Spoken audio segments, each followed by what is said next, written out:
Hola, aquí con la segunda parte de la diversidad como un mapa.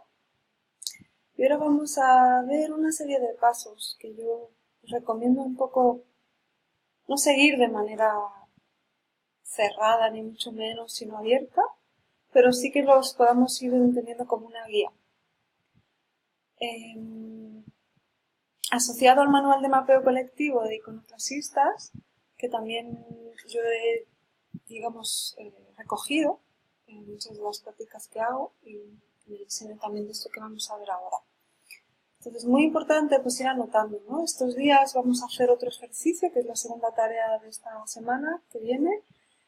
Además de mi mapa Oslo, vamos a trabajar en el mismo path colaborativo de RiseUp, en el que estos días se están subiendo la importancia de uno de los entornos para su prototipo. Pues nosotros ahora, la próxima semana, vamos a definir ya el qué, el por qué y el para qué, ¿no? Mapear algo que queremos mapear para nuestro prototipo. Bueno, entonces ya ir anotando de alguna manera qué es lo que nos planteamos hacer, ¿no? Eso es muy importante, el punto de partida. ¿Por qué? Porque el mapeo, y porque estamos haciendo también este curso y nos hemos apuntado, además de porque quizás queremos conocer un poquito este tipo de herramientas, pero supongo que también hay algo que permitirá aplicarlo, ¿no? Entonces, ¿qué es lo que nos planteamos hacer?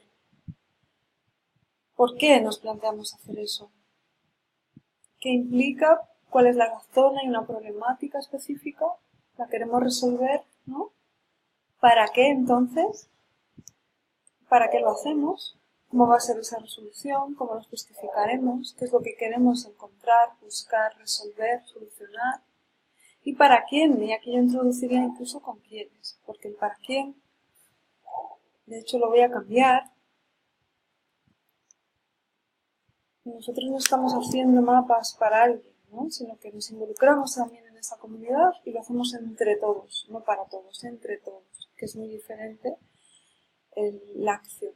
Y esto tiene que ver con el enfoque o el paradigma también en el que, además del enfoque común, sitúo también esta propuesta de curso, que es el paradigma de la investigación-acción participativa. Encontrarán en la guía didáctica desarrollado pues, de manera un poco más teórica de qué se trata este paradigma que muchos de que ya conocen.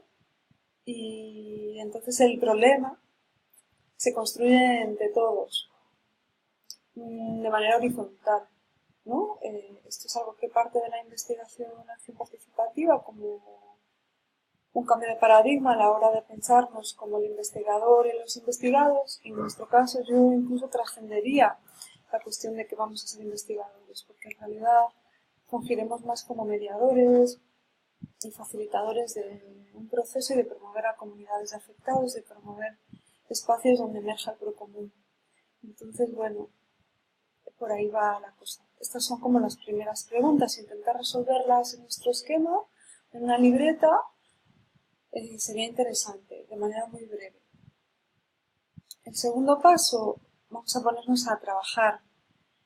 Y entonces, ya una vez hayamos definido pues, el para qué y con quiénes, y pensar en la comunidad de personas, pues también sería interesante preguntarnos qué conocemos de la gente. Habrá quien conozca muy bien esa comunidad porque habita en ella o tiene una relación específica, y habrá quien no, y habrá quien tenga muchas dudas y se pregunte muchas cosas. ¿Qué tipo de población? ¿Qué tipo de personas? ¿Cómo se relacionan? ¿Qué prácticas sociales? ¿Qué problemáticas generales hay en ese espacio? Algo de su historia, de su memoria. ¿Y qué conocemos del tema, el tema concreto que estamos abordando, ¿no? Nuestros prototipos? Porque es importante, a la hora de mapear, evidentemente vamos a situar ciertas problemáticas. En los mapas suele pasar que a la hora de ponernos en común a generar el mapeo con unas preguntas guía, nosotros llevamos como este diseño ya que estamos que estoy tratando de que ya empiecen a construir con estas preguntas. Este diseño va a ser una guía que nosotros llevamos aquí. La podemos llevar en nuestra libreta, pero no la vamos a seguir a rajatabla. Y no tenemos que agobiarnos a la hora de mapear, con que resolver esas preguntas. Tiene que fluir y ese flow también tiene que ver con el mapeo slow. El slow y el flow. Lo lento y lo fluido. Bien, entonces, ¿qué conocemos del tema? Bueno, pues el tema que queremos prototipar cada uno de nosotros. Y también ahí forma parte muy importante nuestra propia experiencia con el tema, ya sea en ese contexto concreto que hemos decidido trabajar o en otro. Pero probablemente si nos hemos involucrado con ese tema y ese prototipo es porque tenemos una experiencia previa. O nos interesa y ahí también hay una subjetividad. ¿Qué dimensiones tiene? Locales y globales. Importantísimo también. Pensarlo no solo desde la cuestión global situada, que es lo más importante, a mi modo de ver, pero también en su implicación global. Muchos de los proyectos que están haciendo, por lo que entendí el otro día, tienen que ver con espacios, plataformas, redes que pretenden ser replicables, que pretenden internacionalizarse, ¿no? Entonces, esa implicación también es necesario tenerla en cuenta. ¿Hasta dónde, no? ¿Y qué implica que sea una comunidad local y al mismo tiempo lo global, o simplemente global y no local? Pero entonces, ¿cómo vamos a integrar lo local finalmente? Y también tratar de visualizar si existen procesos participativos, colectivos, modelos de organización, pues, que estén ahí, pues, funcionando en esos espacios, movimientos ciudadanos, y observar muy bien todo eso, tratar de mapear. Esta semana que haremos el mapeo Slow, que va a tratar de generar un mapa individual sobre algún tipo de recorridos que vayan realizando desde mañana sábado hasta el miércoles, que entreguen la tarea. Van a tener que generar un dibujo con texto, dibujar un mapa individual que lo tienen que llevar o lo deberían de llevar consigo, ya sea doblado en su pantalón, ya sea llevado en el bolso. De alguna manera sería interesante que así sea para ir procesando esa cuestión de lo lento y lo fluido. Y ahí ir observando si existen también ese tipo de cosas. El tercer paso sería pensar si el tema que hemos delimitado previamente, en el anterior paso número 2, responde a una necesidad sentida por la comunidad o es una necesidad nuestra. Esto es importantísimo.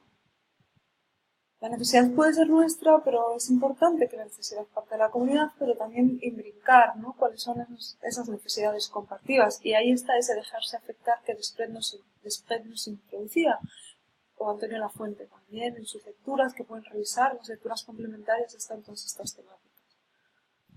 O responde a una necesidad de la administración, por ejemplo, de una empresa privada. Ahí va a cambiar muchísimo el para qué y para quiénes, y con quién, ¿no? Y se van a generar procesos muy diversos. Yo les aconsejo que sea una necesidad privada, desde un punto de vista de un sector privado o pública, es muy importante que se gestione desde el pro común, desde nosotros, desde la vida en común que somos. ¿A quién ocupa y a quién preocupa el tema que será el objeto de este proceso? Lo que en otros términos, desde el punto de vista académico, se llamaría el objeto de estudio, que yo aquí pues no me gusta demasiado hablar en esos términos, ¿no? Pero sí, ¿a quién ocupa y a quién preocupa? Bien. Y el cuarto paso, pues, ¿qué papel ocupamos nosotros en esa red comunitaria? Somos agentes eternos, nos sentimos parte de, nos dejamos afectar, somos protagonistas, nosotros somos o no somos protagonistas, cómo mantenemos o queremos o no mantener esa distancia, cómo generamos esa empatía, ese rapport, la confianza y con quién nos relacionamos y cómo en esos espacios. Eso hay que preguntárselo bien, definirlo bien y cuestionarnos también de una manera autocrítica. ¿Y qué capacidad de acceso tenemos? Pues a todo ese entorno, ¿no? Y hay que ser muy realistas con eso. No es algo malo, no es algo negativo, sino que simplemente poniéndonos en el papel, reflexionándolo, podemos tener una mayor claridad a la hora de luego ejercer nuestros mapeos, nuestro diseño. Les recomiendo entonces que en este sentido también revisen muy bien el manual de mapeo colectivo porque ahí se dan todas estas claves. Como les digo, es un documento que nos debe de acompañar durante todo este proceso de este curso, pero también tómenlo como una guía compañera, ¿no? En el momento en que quieran realizar un mapeo. Porque pues, es una guía muy interesante que no es una guía prediseñada como para que la tomes de una manera concreta y sigas los pasos el uno por uno, sino que es una guía abierta que tú puedes adaptar a todos los procesos que tú quieras, temas y contextos, y esa es la riqueza también de este trabajo. Ya nos vamos a meter entonces en el cómo, de manera como muy general, porque lo van a ver también en la guía de mapeo y lo vamos a ver en el siguiente tema, en el método, la diversidad como método. Pero el cómo, lo que se ha dado en llamar iconoclasista es el kit de mapeo. Esto del kit es algo muy común pues en el mundo del prototipado, ¿no? El kit de herramientas. Y entonces aquí vamos a trabajar en este curso tanto con lo analógico como con lo digital. Con lo analógico vamos a tener esta experiencia de mapeo individual, que pueden dibujar, pueden añadir incluso pues a modo de collage, recortes de revistas, iconografía, recortable, ¿no? Que pueden asociar en diferentes categorías o conceptos, pues yo qué sé, si van a recorrer un espacio público de un parque de su ciudad, a lo mejor pueden generar categorías tipo infraestructura, los bancos están estropeados, no me gusta, me siento así, porque tal. Entonces se pueden ir generando pequeños conceptos. Luego vamos a ver mejor de qué se trata esto, ¿no? Ahora solo vamos a experimentar. Pero en realidad en los mapeos se trabaja mucho con herramientas analógicas de este tipo, desde mapas dibujados en una cartulina en blanco, como por ejemplo el de la izquierda, que fue una experiencia en Tizcacalcucul, de la cual también les voy a hablar y les voy a mostrar un pequeño vídeo, o mapas ya diseñados de manera muy pues más profesional por diseñadores, con iconografía muy específica, asociada a los iconos códigos de colores que nos permiten hablar de ciertos temas, ¿no? Y categorizarlos. Y un kit de herramientas con pegatinas, stickers, calcomanías, que nos van a servir para ir localizando en nuestros mapas las diversas problemáticas, situaciones, agentes, etc. Esto es muy importante, el kit de mapeo es la parte más creativa y bonita, porque a la hora de construirlo siempre en colectivo, nunca solos, hay que tomar decisiones juntos, qué temáticas abordamos, qué problemáticas queremos solucionar, cuáles son los conceptos, las categorías, y eso nos va a ir permitiendo diseñando, ¿no? Introduciendo imágenes que puedan representar de alguna manera estos hashtags, estas etiquetas, estas categorías, que como digo son simplemente una guía. Esto va asociado también a las herramientas de exploración, que como les introducía ya anteriormente, está la deriva, el paseo, que para mí es una de las fundamentales, para recoger, por ejemplo, información sobre pues, cómo está el espacio que recorremos, cómo es la gente, cómo nos reconocemos nosotros mismos en ese espacio, cómo nos sentimos en él, raros, bien, mal, etcétera, acogidos, no acogidos, pues eso, es una herramienta de exploración. Y por tanto aquí se ven reflejadas lo que ya les comentaba en el primer subtema, pues las tres herramientas que yo utilizo, una junto con la otra, normalmente asociadas todas ellas con preguntas guía que son casi siempre las mismas. Es decir, yo trabajo con una temática concreta, pongo en relación estas tres herramientas y hay preguntas guías, iconografías que me van guiando a la hora de utilizarlas. Tenemos también el siguiente paso, que es empezar a diseñar nuestro prototipo. Yo diría más bien codiseñar.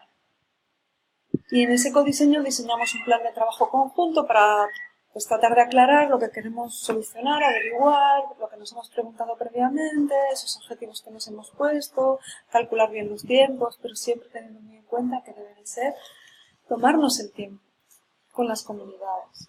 Eso es importantísimo. Y si no llegamos a alcanzar, pues ponemos una primera meta, pero no apuremos.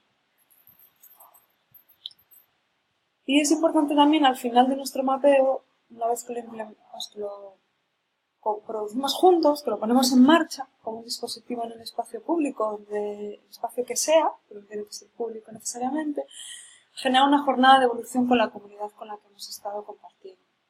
Y de alguna manera cruzar información. Hay muchas maneras de generar jornadas de evolución que veremos, pero es importante. Ya después podemos digitalizar todo ese trabajo en diferentes plataformas online, hay múltiples. Yo utilizo mucho Datea, que es una plataforma generada en Perú. Vamos a ver también ese ejemplo más adelante, el Google My Maps, etc. Entonces, la segunda tarea está dedicada a nuestro pub del Rise Up, tratar de responder estas preguntas en relación a nuestros prototipos de Emprende por Diversidad, ¿de acuerdo? Ahí tienen el link y lo dejo aquí Nos vemos próximamente. Queda pendiente leer las lecturas básicas, revisar todos los vídeos, la presentación y estos vídeos en los que yo salgo comentando un poco.